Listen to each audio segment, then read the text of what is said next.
আজকে করব আমি গরম গরম মটর ডালের বড়া। তুমি তার জন্য ডালটা আমি না সকালেই ভিজিয়ে ধুয়ে গেছিলাম অফিস যাওয়ার আগে। ডালটা দেখুন খুব সুন্দর করে ভিজেছে। তো তার মধ্যে একটু আদা, একটু কাঁচা লঙ্কা দিয়ে দেখুন আমি এই টাইপের পেস্ট বানিয়ে নিয়েছি। মানে পুরোটা না পেস্ট করলে না টেস্ট আসে না। মানে যেমন আমাদের শিলনোড়ায় বাটলে যেরকম একটু দানা দানা থাকে ওরকম টাইপের। এতে খেতে কিন্তু দারুণ লাগে মুচমুচে করে। একটু কালো জিরে বেশি করে দিয়ে একটু লবণ, হলুদ, সাথে সামান্য একটু চিনি ব্যালেন্সের জন্য দিয়ে ভালো করে একটু ফেটাতে হবে। খুব সাধারণ একটি জিনিস, খেতেও ভালো, চটপট।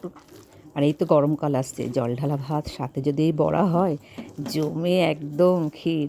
যাই হোক, আমি খুব সুন্দর করে ফেটিয়ে নিয়েছি। যত ভালো করে ফেটাবেন তত ভালো সফট হবে বড়াটা, মুচমুচে হবে।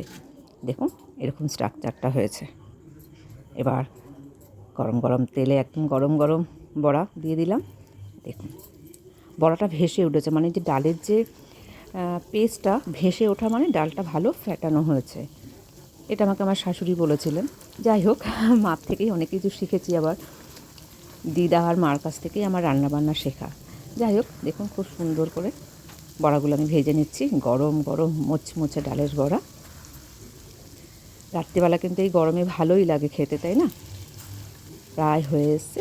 একটু মুচমুচে, আর গ্যাসের একটু লো ফ্লেমে করে দিতে হবে, নাহলে উপরটা হয়ে যাবে, ভেতরটা কিন্তু কাঁচা থেকেই যাবে। দেখুন কি সুন্দর কালার এসছে,